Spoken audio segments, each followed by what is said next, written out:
Good evening मेरे प्यारे साथियों, स्वागत है फिर से आप लोगों के प्यारे YouTube channel RBC online classes में। स्वागत करते हैं सभी का, खुशामदीद करते हैं, जीआईएनओ कहते हैं, मोस्ट वेलकम करते हैं मेरे प्यारे साथियों। आज ये सभी दोबारा वापस जहां तक हम लोगों ने क्लास को विराम दिया था, वापस उसी जोश और जुनून के साथ क्लास को वापस हम लोग रिस्टार्ट करते हैं दोबारा पुनः। तो जो जल्दी से जो नहीं आए हैं बेटा जी, जल्दी से आप लोग उनको शेयर करो ताकि वो भी अपने साथ में जुड़ जाएं और लाइव के साथ में जुड़ने के साथ साथ अपने जो भी डाउट्स वगैरह हैं वो पूछते रहें, है ना। तो आइएगा मेरे प्यारे साथियों, जहां तक हम लोगों ने विराम दिया था कल की क्लास को वहीं से शुरुआत करते हैं। तो ये थर्मोडायनेमिक का चैप्टर हमारा चल रहा है जो काफी इंपॉर्टेंट है, फिजिकल केमिस्ट्री का पार्ट है ये वाला चैप्टर आप लोगों को नेक्स्ट ईयर बोले तो 12th क्लास में आप लोगों को पढ़ने को नहीं मिलेगा, है ना। आप लोग ग्रेजुएशन में जाओगे तो जाकर के आपको ये थर्मोडायनेमिक का वापस चैप्टर आप लोगों को पढ़ने को मिलेगा। तो इसलिए मैंने आप लोगों का ये जो चैप्टर जो है वो थोड़ा अपने डीप में लेकर के कर रहे हैं, है ना। और जितने भी कंपटीशन एग्जाम्स के जो क्वेश्चंस वगैरह आने के चांसेस होते हैं वो भी आने के चांसेस इसी टॉपिक में से रहते हैं ज्यादातर, है ना। तो आइए, कल की क्लास हमने विराम दी थी प्रोसेस ऑफ थर्मोडायनेमिक्स पर, ऊष्मागतिकी के प्रक्रम पर हम लोगों ने क्लास को विराम दिया था। तो उसी क्लास को आगे लेकर के चलते हैं अपने। तो पिछली वीडियो में तुम लोगों ने प्रक्रम के टाइप पढ़ लिए थे कि कौन कौन से टाइप्स हैं, तो इन्हीं टाइप्स के बारे में अपने वन बाय वन अपने करके डिस्कस करेंगे। So first of all is isothermal process, second है isobaric process, isochoric process, adiabatic process and isoenthalpic process. तो इनके बारे में वन बाय वन करके अपने चलते हैं।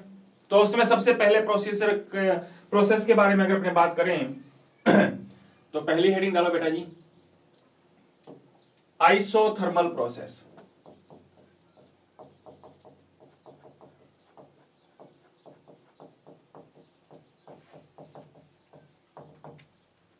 समतापी प्रक्रम, समतापी प्रक्रम नाम से स्पष्ट है। आइसो का मतलब होता है समान, सिमिलर। थर्मल बोले तो जिसका टेम्परेचर हम लोगों ने क्या कर दिया, कांस्टेंट कर दिया। समतापी टेम्परेचर को क्या बना दिया हम लोगों ने, कांस्टेंट बना दिया, है ना। तो याद रखना बेटा जी, ऐसा कोई प्रोसेस, है ना, द प्रोसेस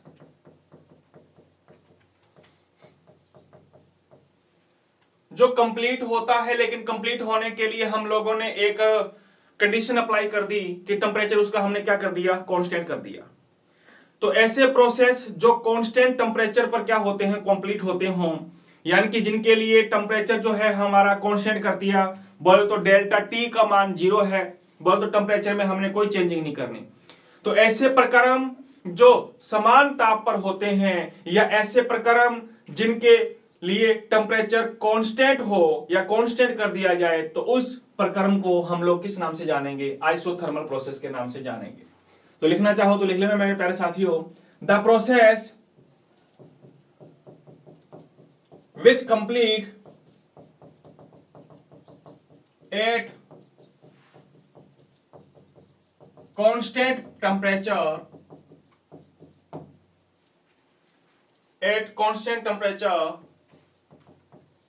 that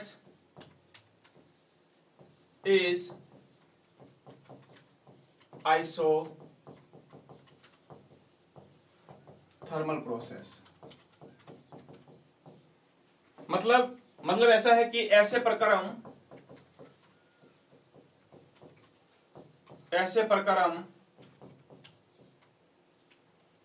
जिनके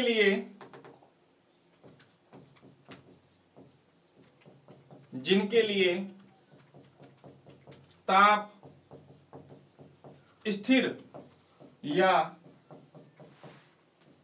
नियत हो, उन्हें समतापी प्रक्रम कहते हैं। बात समझ में आ गई मेरे ख्याल से। तो ऐसा कोई भी प्रोसेस जो कांस्टेंट टेम्परेचर पे कंप्लीट होगा वो हमारा प्रोसीजर क्या कहलाएगा, आइसोथर्मल प्रोसेस कहलाएगा।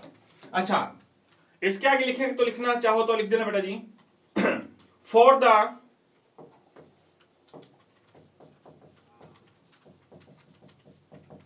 फॉर द आइसोथर्मल प्रोसेस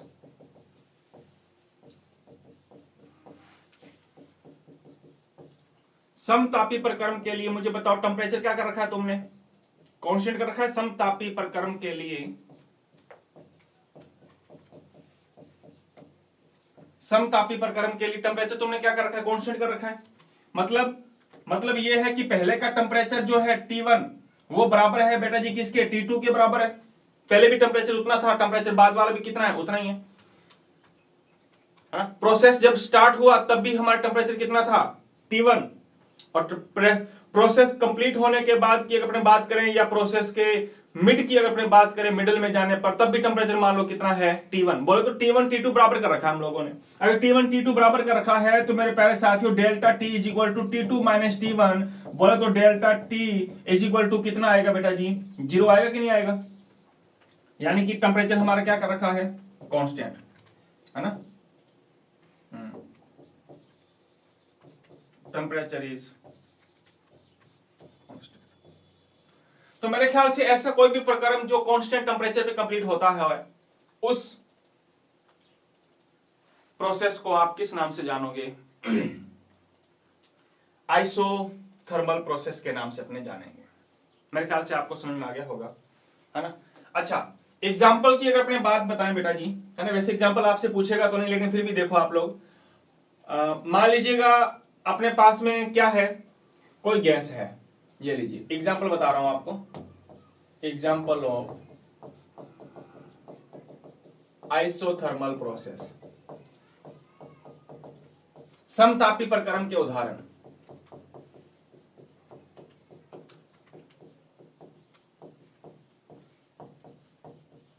पूछेगा नहीं, लेकिन फिर भी देखो मैं समझाने की कोशिश करता हूं आपको। मान लीजिए ये बेटा जी अपने क्या ले लिया, एक कंटेनर ले लिया, ये लो, ठीक है ना।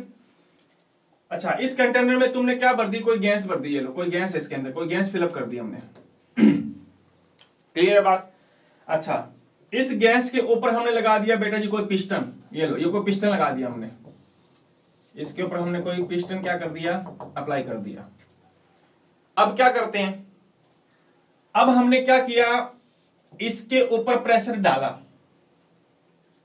अच्छा, गैस अंदर है, इसका मतलब इसका कुछ ना कुछ प्रेशर होगा, है ना। अच्छा, इस गैस का अंदर, ये गैस है कोई,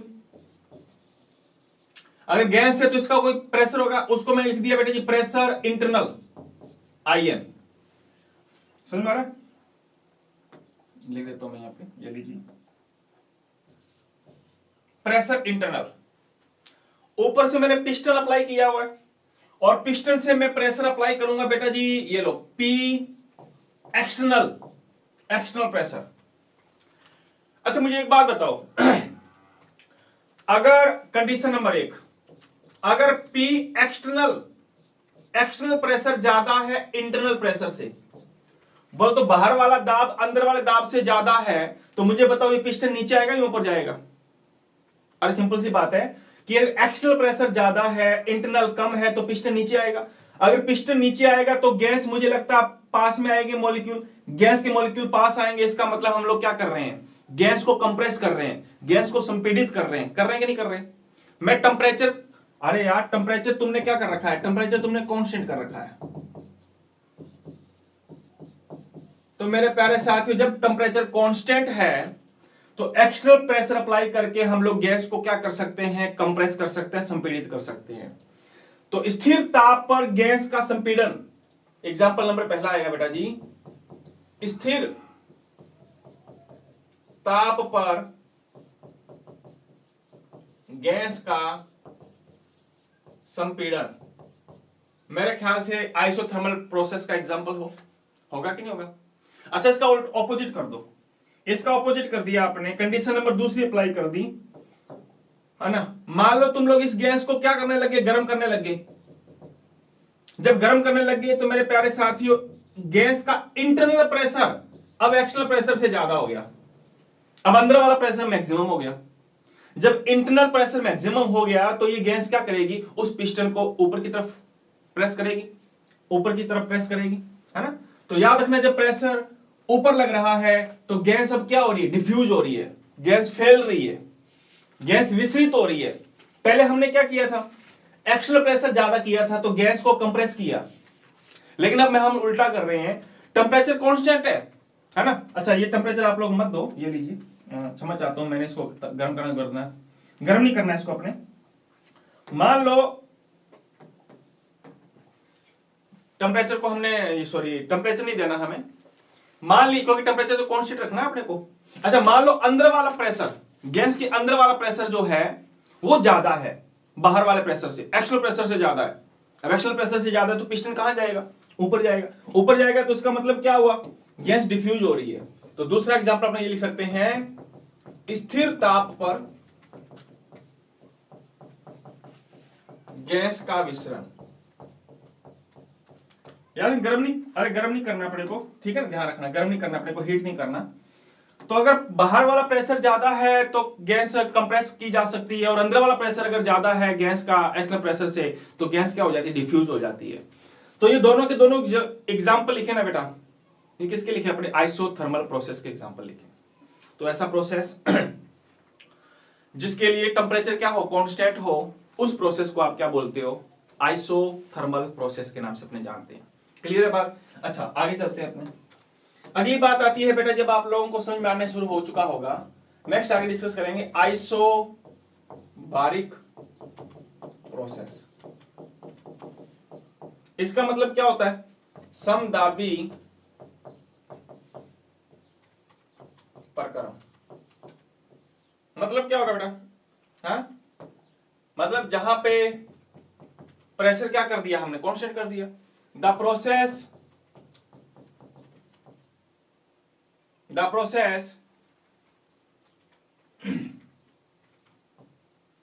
which complete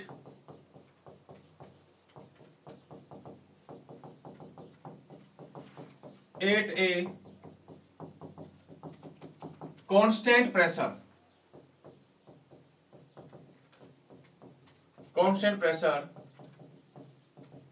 that is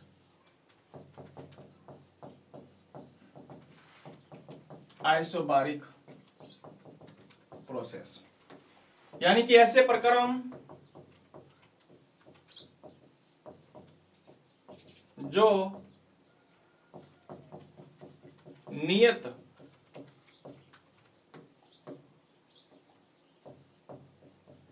दाब पर संपन्न होते हैं उन्हें समदाबी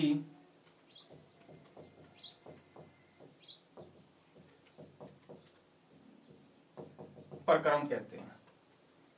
उसके लिए हमारा टेम्परेचर कांस्टेंट था, और इस प्रकार के प्रोसेस के लिए हमने प्रेशर को क्या कर दिया, कांस्टेंट कर दिया। तो मेरे ख्याल से डेफिनेशन में आपको कोई प्रॉब्लम नहीं आएगी, है ना। So those type of the process when the pressure is constant, that's known as isobaric process.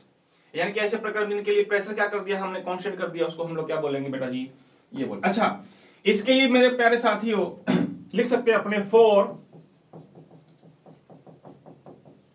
For the isobaric process, समदाबी प्रक्रम के लिए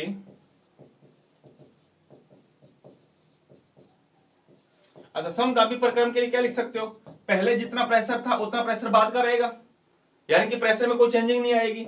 बोले तो delta P is equal to आप लिखते हो P2 माइनस P1, वो मेरे प्यारे साथियों तो डेल्टा पी किसके बराबर आएगा, 0 के बराबर आएगा कि नहीं आएगा।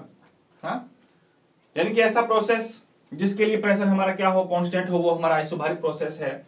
अच्छा एग्जांपल की अगर अपने बात करें, अच्छा एग्जांपल से पहले एक चीज बताता हूं आपको, याद रखना बेटा जी, नो डाल के लिख सकते हो, आइसोबारिक प्रोसेस के लिए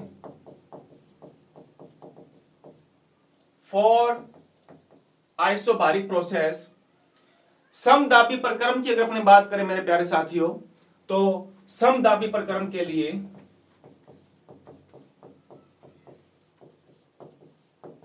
नो डाल के लिख लेना, काफी इंपोर्टेंट बात है ये।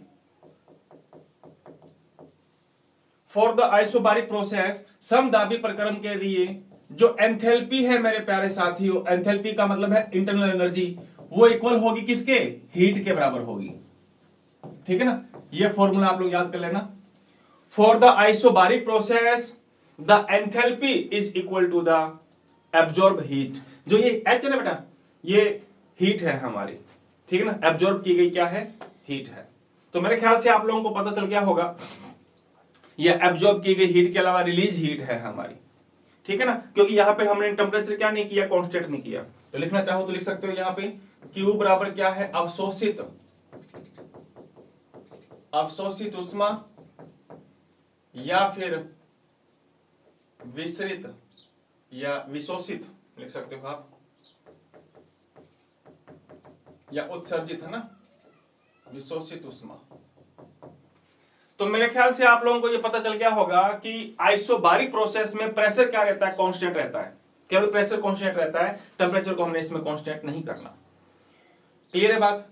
अच्छा, एग्जांपल की अगर अपने बात करें तो प्रकृति में जितने भी नेचुरल प्रोसेस है ना बेटा, जितने भी नेचुरल प्रोसेस हैं प्रकृति में होने वाले, नेचर में जितने भी नेचुरल प्रोसेस हो रहे हैं, जैसे रेन होती है, वर्षा होती है, तो बरसात के अपने बात करें तो उस कंडीशन में प्रेशर हमारा इन्वायरमेंट का क्या रहता है, कंट्रोल रहता है, जितना है उतना है।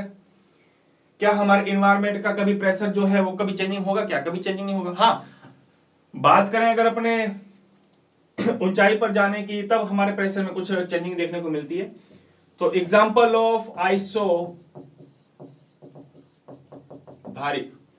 समदाबी प्रक्रम की अगर आप लोग एग्जांपल लिखना चाहो, समदाबी प्रक्रम, तो मेरे प्यारे साथियों तुम लोग लिख सकते हो all natural process are generally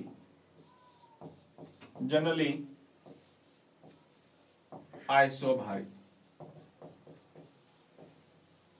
बात आगे समझ में? सारे के सारे प्रकृति में होने वाले जो प्रक्रम है मेरे प्यारे साथियों, वो क्या आते हैं, किस में आते हैं, समदाबी प्रक्रम होते हैं। जैसे एग्जांपल की अगर अपने बात करें, हाँ, रैन की अगर अपने बात करें, है ना, बरसात, वर्षा, वो किसका एग्जांपल है, समदाबी प्रक्रम का एग्जांपल है। रिवर फ्लो हो रही है, रिवर वाटर फ्लो, सॉरी,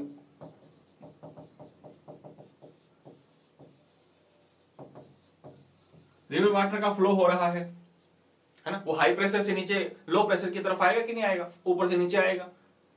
तो मेरे ख्याल से आपको पता चल गया होगा कि जितने भी नेचुरल प्रोसेस हैं हमारे, वो सारे के सारे बेटा समदाबी प्रक्रम होते हैं, जो अपने आप होते हैं, ऑटोनॉमस कह सकते हैं अपने, है ना, अपने आप चलने वाले। ठीक है जी। तो ये बात होगी हमारे किसके बारे में, आइसोबारिक प्रोसेस के बारे में। आइसोबारिक प्रोसेस के लिए बेटा जी ये चीज याद रखना आप लोग, ये वाली del H is equal to क्या होता है, क्यू के बराबर होता है। ठीक है, चलो नेक्स्ट आगे चलते हैं अपने, आगे बात करते हैं बेटा ये आइसोबारिक के बाद में आइसोकोरिक प्रोसेस।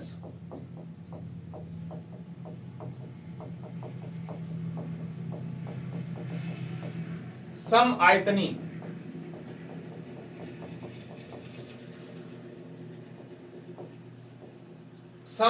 प्रक्रम। नंबर तीसरा, ये तुम क्या डिस्कस कर रहे हो, ये अपने पढ़ रहे हैं जो थर्मोडायनेमिक के जो प्रोसेस हैं उसमें गतिकी में चलने वाले जो प्रक्रम है, वो कौन कौन से प्रक्रम है, कौन कौन से प्रोसेस हैं जो थर्मोडायनेमिक के अकॉर्डिंग चलते रहते हैं। किन के लिए टेम्परेचर कांस्टेंट होगा, किन के लिए प्रेशर कांस्टेंट होगा, किन के लिए वॉल्यूम कांस्टेंट होगा, किसी के लिए एंथैल्पी कांस्टेंट होगी, किसी के लिए क्यू बोले तो हीट कांस्टेंट होगी, है ना। ये सारे प्रोसेस चलते हैं, तो इन प्रोसेस को हमने अलग अलग पार्ट्स में डिवाइड कर दिया। टेम्परेचर कांस्टेंट तो वो हो जाएगा हमारा आइसोथर्मल प्रोसेस, प्रेशर कांस्टेंट तो वो हो जाएगा हमारा isobaric process, and if the volume is constant तो उसमें वॉल्यूम आएगा हमारा। सो द प्रोसेस, तो लिख सकता हूं मैं, डायरेक्ट लिख रहा हूं सीधा ही, फॉर दिस प्रोसेस, इस प्रक्रम के लिए वॉल्यूम क्या होगा बेटा, वॉल्यूम इज कांस्टेंट। ठीक है ना, इस प्रक्रम के लिए या इस प्रकार के प्रक्रम के लिए, इस प्रक्रम हेतु आयतन क्या होगा मेरे प्यारे साथियों, आयतन नियत होता है। उसे क्या कहोगे आप, समआयतनी प्रोसेस कहोगे, यानी कि आयतन में कोई चेंजिंग नहीं करनी है आपको। क्लियर है बात? अरे बोलो यार। हाँ, आयतन में कोई चेंजिंग नहीं करनी। हाँ, टेम्परेचर में चेंज कर सकते हो आप, प्रेशर को चेंज कर सकते हो आप, टेम्परेचर चेंज कर दो, प्रेशर चेंज कर दो, लेकिन मेरे प्यारे साथियों आयतन में आप लोगों ने कोई परिवर्तन नहीं करना है। बात अच्छा, एक एग्जांपल देखो, जैसे मान लो तुम लोगों ने क्या कर लिया, 1 लीटर पानी ले लिया तुमने इसमें। अच्छा, अब क्या करो, इस 1 लीटर वाटर की अगर अपने बात करें तो इस 1 लीटर वाटर में जो वाटर है उस वाटर की कुछ ना कुछ हीट होगी, कुछ ना कुछ ऊष्मा होगी उसकी। मतलब ठंडा पानी है, ये कितना पानी है, मान लो 25 डिग्री सेल्सियस टेम्परेचर उस पानी का। जैसे अब अपनी सर्दियां चली गई, गर्मियां शुरू हो गई, तो अब टेम्परेचर जो है वो पानी थोड़ा गर्म हो जाता जल्दी, है ना। हाँ, तो मान लो इस पानी का जो टेम्परेचर है, वाटर का टेम्परेचर मान लो बेटा जी कितना मान लोगे आप लोग, 20 डिग्री सेल्सियस मान लो, है ना। इतना तो नहीं होता वैसे, और भी कम होता है, 20 डिग्री सेल्सियस मान लिया अपने, मान लो। अच्छा, अब आप क्या करो, अच्छा 20 डिग्री इसकी हीट है, क्यू है, क्यू है। अब आप क्या कर रहे हो, इसको कर रहे हो आप गर्म, ये लो पानी उतना ही है, 1 लीटर है पानी, पानी की वॉल्यूम, पानी के वॉल्यूम में कोई चेंजिंग नहीं करना, वॉल्यूम उतना ही है, 20 के लिए था, 20 के लिए। लेकिन हम लोग इसको क्या कर रहे हैं, इसको कर रहे हैं ताता, बोले तो हीट कर रहे हैं, गर्म कर रहे हैं आप लोग। और जब इसको हीट करोगे तो मेरे प्यारे साथियों पानी की टेम्परेचर, पानी का जो ताप है वो बढ़ेगा कि नहीं बढ़ेगा। अगर पानी का ताप बढ़ेगा तो पानी की जो हीट है, हीट एनर्जी, वो बढ़ेगी कि नहीं बढ़ेगी। अच्छा, कितनी बढ़ेगी मुझे कोई बताएगा, कितनी हीट एनर्जी बढ़ेगी। जितना उसको तुम लोग क्या करोगे, गर्म करोगे, जितने तुम लोग इसको क्या करोगे, एनर्जी देते जाओगे, एनर्जी देते जाओगे, एनर्जी देते जाओगे, तो मेरे ख्याल से इसकी हीट जो होगी वो इसके द्वारा अवशोषित किए गए ऊर्जा या टेम्परेचर के बराबर होगी कि नहीं होगी। अच्छा, इस प्रक्रम के लिए मैंने क्या किया है, टेम्परेचर में चेंजिंग की है बेटा, वॉल्यूम चेंज नहीं किया मैंने। वॉल्यूम पहले भी 1 लीटर था, वॉल्यूम अभी 1 लीटर है, लेकिन पहले वो ठंडा पानी था, उस टाइम उसकी ऊष्मा क्यू थी मान लो। लेकिन जब हमने इसका टेम्परेचर देना शुरू कर दिया, अब जब टेम्परेचर देना शुरू कर दिया तो इसकी हीट ऊर्जा क्या हो जाएगी, बढ़ेगी बढ़ेगी बढ़ेगी बढ़ेगी, है ना। इसको मैं एच क्यू से लिख देता हूं, एच क्यू हो गई। अच्छा, एच क्यू या सॉरी एच क्यू नहीं, क्यू डैश, जो क्यू डैश होगा मेरे प्यारे साथियों वो किसके बराबर हो जाएगा, जितना तुमने इसको टेम्परेचर दिया। आ रही बात समझ में। तो कहने की मेन बात यह है, क्या है कि इस प्रक्रम हेतु आयतन नियत होता है, उसको क्या कहते हैं, सम आयतनी प्रक्रम कहते हैं। इसके लिए या इस प्रक्रम हेतु लिख सकते हो आप V1 बराबर में क्या होगा, V2। बोले तो डेल्टा V की अगर अपने बात करें तो डेल्टा V क्या आ जाएगा, 0 आएगा कि नहीं आएगा, बिल्कुल आएगा। अच्छा, डेल्टा V बराबर में 0 आ गया। अच्छा, नोट डाल करके ये बात लिख लेना बेटा, नोट डाल के, इस प्रक्रम के लिए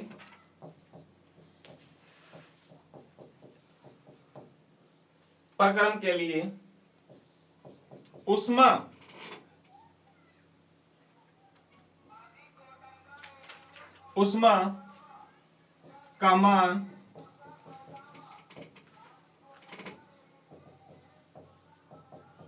अवशोषित या उत्सर्जित ऊर्जा के क्या होता है,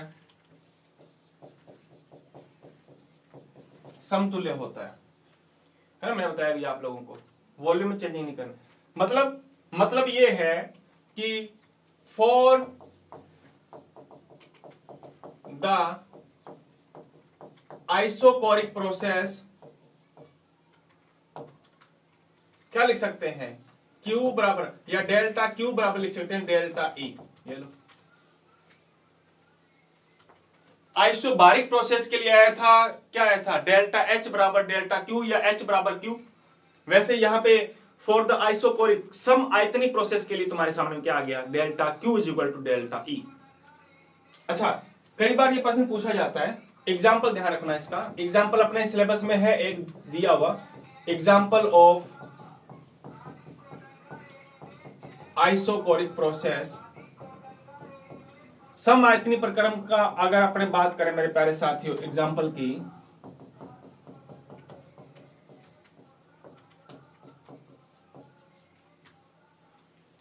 तो इसका एग्जाम्पल अपने सिलेबस में एक दिया हुआ है, कैलोरीमीटर, आपने नाम सुना होगा, बॉम्ब कैलोरीमीटर, है ना। तो मेरे प्यारे साथियों bomb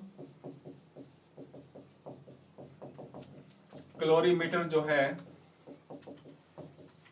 is based on this process. जो बॉम्ब क्लोरीमीटर का जो एक्सपेरिमेंट है मेरे प्यारे साथियों, वो बॉम्ब क्लोरीमीटर का जो एक्सपेरिमेंट अपने पढ़ेंगे इस चैप्टर में है हमारा, वो कौन से प्रोसेस पे अप्लाई होता है, इसी प्रोसेस पे वर्क करता है।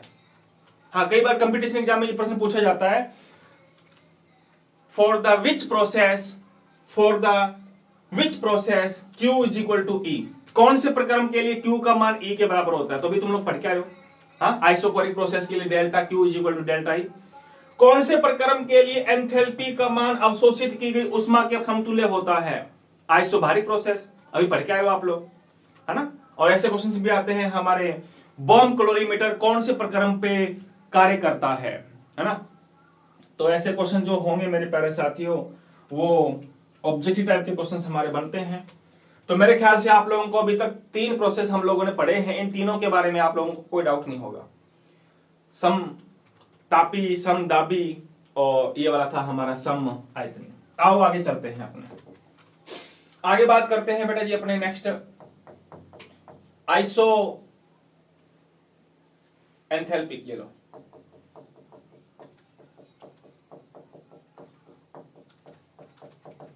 आइसोएंथैल्पी प्रोसेस, सम एंथैल्पी प्रक्रम। अच्छा, इसमें एंथैल्पी क्या होगी बेटा, एंथैल्पी कांस्टेंट होगी।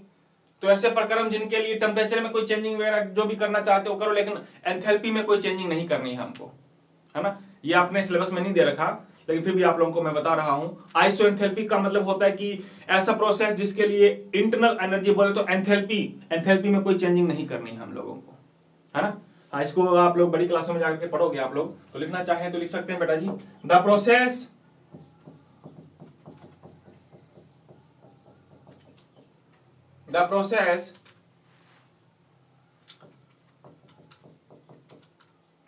फॉर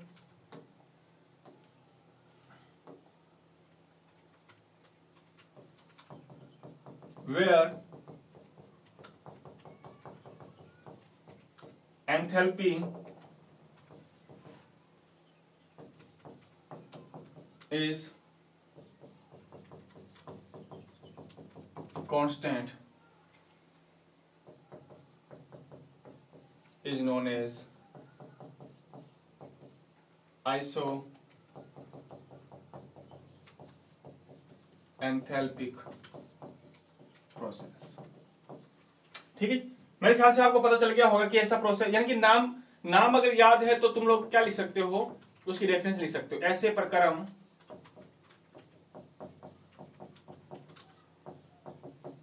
जिनके लिए एंथैल्पी नियत हो उन्हें सम एंथैल्पी प्रक्रम कहते हैं। आगे बात समझ। अच्छा, इसमें एंथैल्पी का मान बोले तो डेल्टा एच का मान क्या होगा बेटा जी, 0 होगा। पहले भी एंथैल्पी उतनी थी, अब भी एंथैल्पी उतनी ही होगी, मतलब एंथैल्पी में कोई चेंजिंग नहीं हुआ। So delta H is equal to अपने क्या लिख सकते हैं, 0 लिख सकते हैं। बात आई समझ में। अच्छा, इसका आप लोगों को एग्जाम्पल बताने की आवश्यकता नहीं है ना। वैसे बताना चाहो तो जूल थॉमसन एक्सपेरिमेंट जो है बेटा जी, है ना, लिखना चाहो तो लिख लो, जूल थॉमसन एक्सपेरिमेंट जो है ना, is based on this process. ये अपने बड़ी क्लासों में ग्रेजुएशन में जाकर के आप लोग इस थॉमसन के एक्सपेरिमेंट को आप पढ़ोगे, है ना, जूल थॉमसन एक्सपेरिमेंट के बारे में।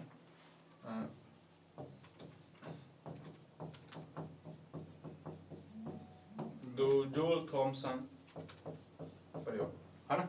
हाँ, बताना चाहें तो आपको बताते हैं, अभी देखते हैं अगर मिलता है तो। ये लो, जूल थॉमसन एक्सपेरिमेंट अपने सिलेबस में दे तो नहीं रखा, है ना।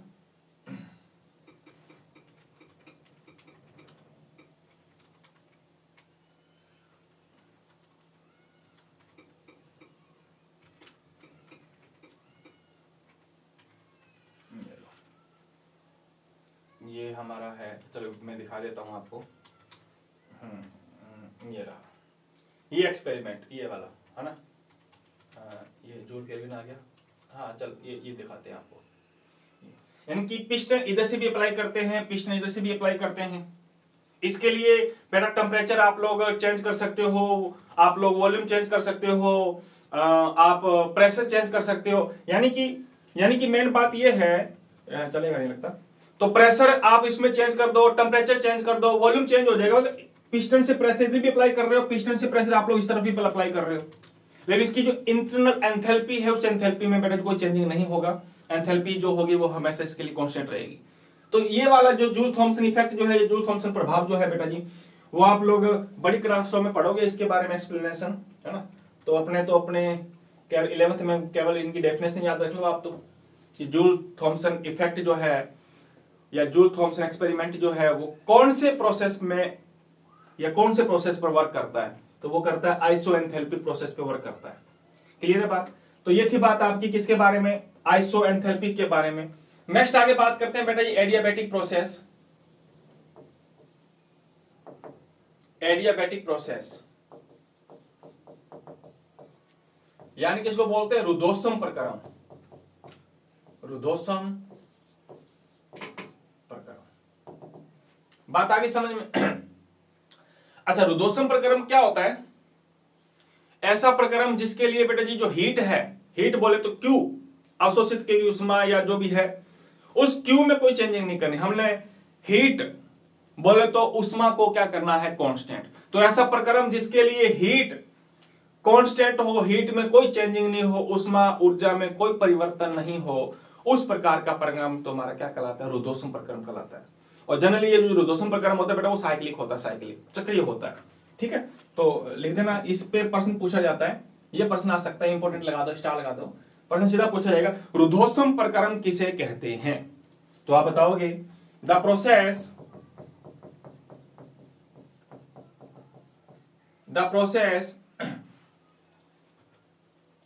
फॉर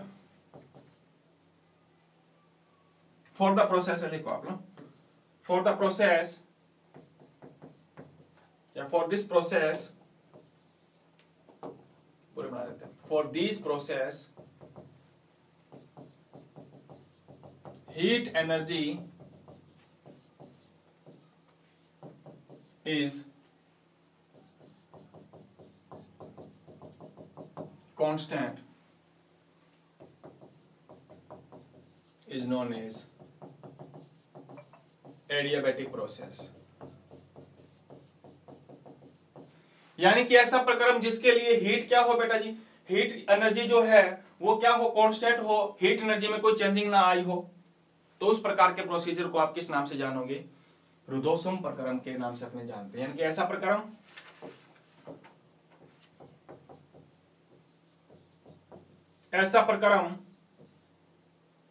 जिसके लिए, ऐसा प्रक्रम जिसके लिए उष्मा ऊर्जा क्या हो, नियत हो, उसे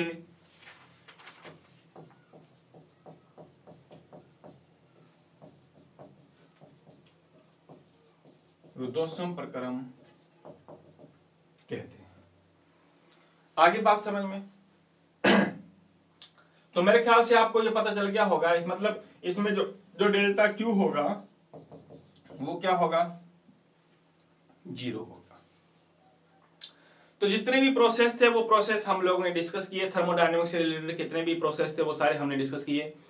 आइसोबारिक प्रोसेस क्या होता है, आइसोएंथैल्पिक प्रोसेस क्या होता है, आइसो थर्मल एडियाबैटिक प्रोसेस, ये सारी चीजें हमने डिस्कस की। अच्छा, पूछा जा सकता है आप लोगों को आइसो एंट्रोपिक प्रोसेस भी पूछा जा सकता है, जिसके लिए एंट्रोपी का मान क्या होगा, कांस्टेंट होगा, एंट्रोपी चेंज नहीं होती हो, है ना। So the process where entropy is constant, जिसमें एंट्रोपी स्थिर हो, एंट्रोपी में कोई परिवर्तन न हो, एंट्रोपी नियत हो, उस प्रोसेस को आप क्या बोलोगे, आइसो एंट्रोपिक प्रोसेस बोलेंगे अपने।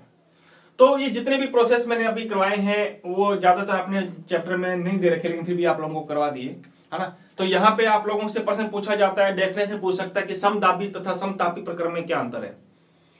What you think about the adiabatic process, आप एडियाबेटिक प्रोसेस से आप क्या समझते हो, रुद्धोष्म प्रक्रम से आप क्या समझते हो। तो डेफिनेशन से आप लोगों से पूछी जा सकती है मेरे प्यारे साथियों।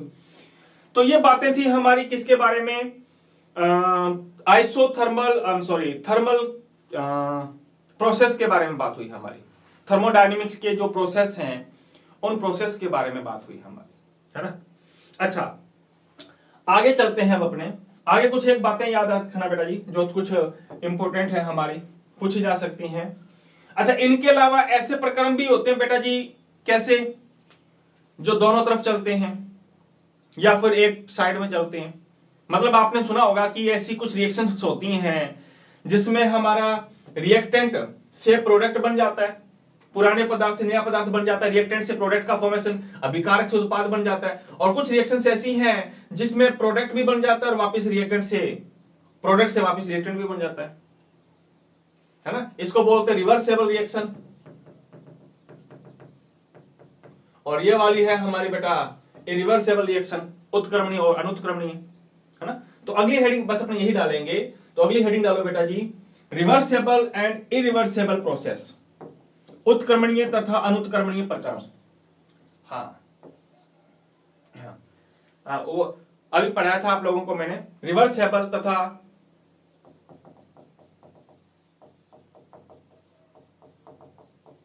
रिवर्सेबल एंड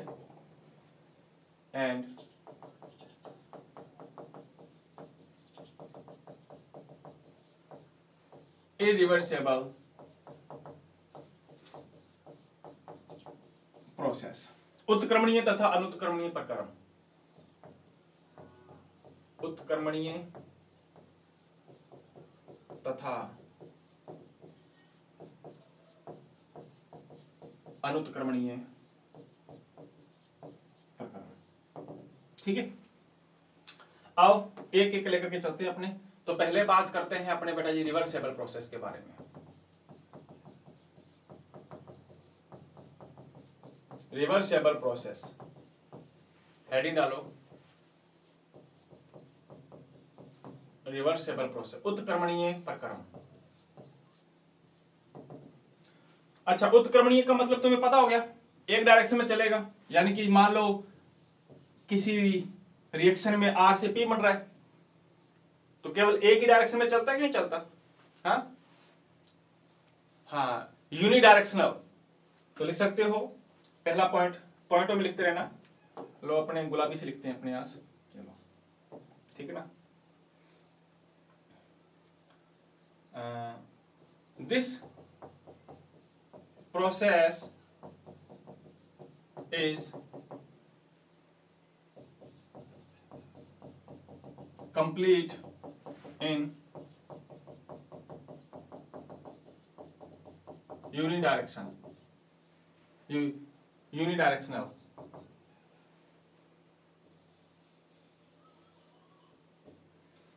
इस प्रकार का प्रक्रम केवल एक दिशा में संपन्न होता है ना। यह प्रक्रम केवल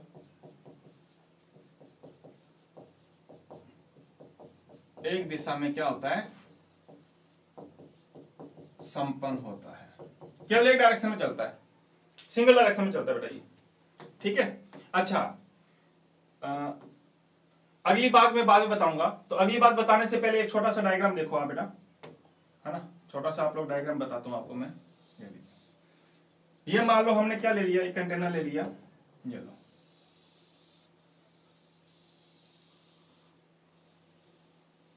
ये कंटेनर ले लिया। अच्छा, इस कंटेनर पे हमने क्या लगा दिया, इस कंटेनर पे लगा दिया बेटा जी कोई पिस्टन लगा दिया। ये लो, ये पिस्टन लगा हुआ है, ठीक है। अच्छा, ये कोई पिस्टन लगा हुआ है इसके ऊपर, ये लो, ठीक है, पिस्टन लगा हुआ है। अच्छा, इस पिस्टन लगाने के से पहले इसके अंदर कोई गैस फिलअप की हुई है हमने, मान लो गैस फिलअप कर रखी है, ये लो।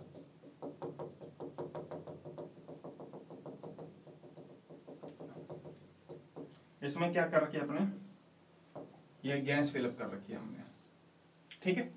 अच्छा, गैस के द्वारा जो प्रेशर लगाया जा रहा है, अगर वो मैं लिख देता हूं बेटा जी P गैस, ये लो गैस के द्वारा लगाया गया प्रेशर।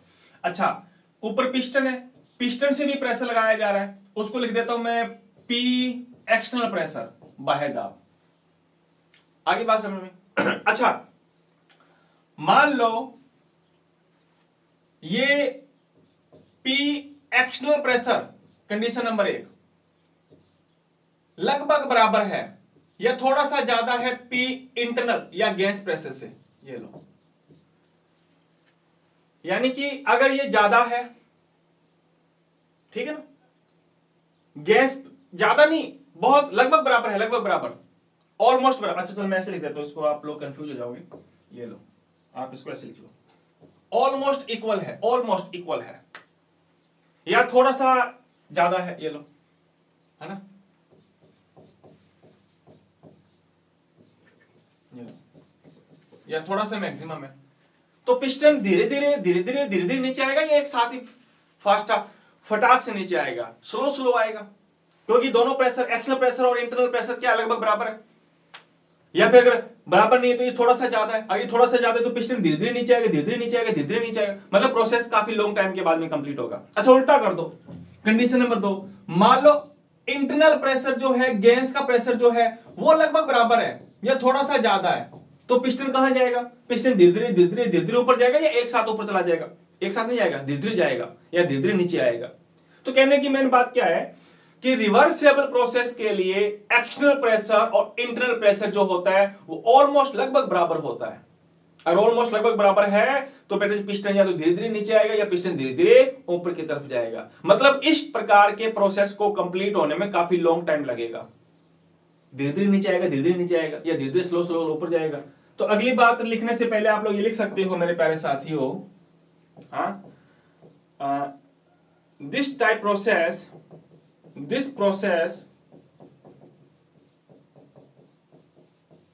is complete या completed after a long time, after a long time। यानी कि इस प्रकार के प्रक्रम के लिए अपने बात करें तो काफी लंबा टाइम लगता है ना। यह प्रक्रम लंबे समय के पश्चात संपन्न होता है।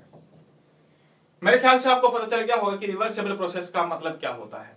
एक डायरेक्शन में चलता है, यूनि डायरेक्शनल होता है ये, और इस प्रकार के प्रोसेस को चलने के लिए काफी क्या चलता है बेटा जी, काफी लॉन्ग टाइम लगता है ना। क्यों लगता है? मेरे ख्याल से आप लोग ये डायग्राम बना करके बता सकते हो, है ना। अगले पॉइंट ये भी लिखना चाहो तो लिख सकते हो बेटा जी, for the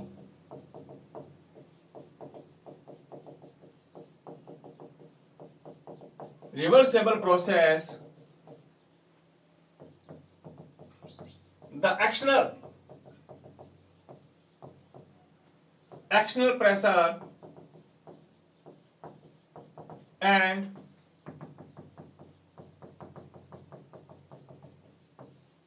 internal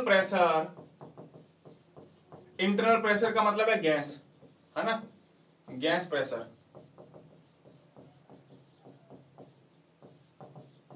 almost equal to each other. इस प्रकार के प्रक्रम के लिए एक्सटर्नल प्रेशर तथा इंटरनल प्रेशर ऑलमोस्ट क्या होता है? ऑलमोस्ट बराबर होता है। इसलिए पिस्टन धीरे धीरे या तो नीचे आएगा, धीरे धीरे, ऑलमोस्ट मैंने कहा ऑलमोस्ट बराबर होता है, बहुत कम इनके बीच में डिफरेंस होता है। अगर बहुत कम इनके बीच में डिफरेंस है तो पिस्टन धीरे धीरे स्लो स्लो नीचे आएगा या धीरे धीरे स्लो स्लो ऊपर जाएगा। तो इस प्रकार के प्रक्रम को आप क्या बोलोगे? रिवर्सिबल प्रोसेस आप लोग बोलोगे। बात आगे समझ में? तो मेरे ख्याल से आप लोगों को ये पता चल गया होगा कि रिवर्सिबल प्रोसेस क्या होता है। अच्छा, इसके आगे आप अपने बात करें बेटा जी इरिवर्सिबल प्रोसेस के लिए। अगला पॉइंट,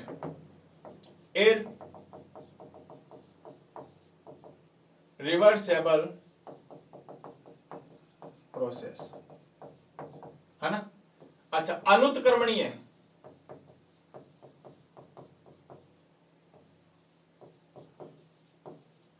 अच्छा इसकी अगर अपने बात करें, अब इसमें क्या हो जाएगा? इसमें मान लो जो मैंने भी बताया था आपको कि एक्सटर्नल प्रेशर बहुत ज्यादा हाई कर दिया हमने, एक्सटर्नल प्रेशर बहुत ज्यादा हाई कर दिया तो ये धड़ाम से नीचे आएगा, या इंटरनल प्रेशर हमारा बहुत ज्यादा हाई कर दिया तो धड़ाम से ऊपर जाएगा। धड़ाम से ऊपर जा रहा है, धड़ाम से नीचे आ रहा है, इसका मतलब बहुत फास्ट हो रहा है। तो याद रखना इरिवर्सिबल जो रिएक्शन होती है, इरिवर्सिबल जो प्रोसेस होता है वो बहुत ही फास्ट चलता है। आगे बात कर रहे हैं, क्लियर है बात। और ये प्रोसेस जो होगा वो दोनों डायरेक्शन में चलेगा बेटा जी। आर से पी जैसे मान लो लिखना चाहो तो ये तो लिखने के लिए ये तो याद करने के लिए अपने लिख रहे हैं, ठीक है ना। अरे यार, याद करने के लिए लिख रहे हैं कि आर से पी बन जाएगा, पी से आर बन जाएगा, है ना। तो लिखना चाहो तो पहले लिख देना बेटा जी, ऐसा प्रक्रम जो दोनों दिशाओं में संपन्न हो सके उसे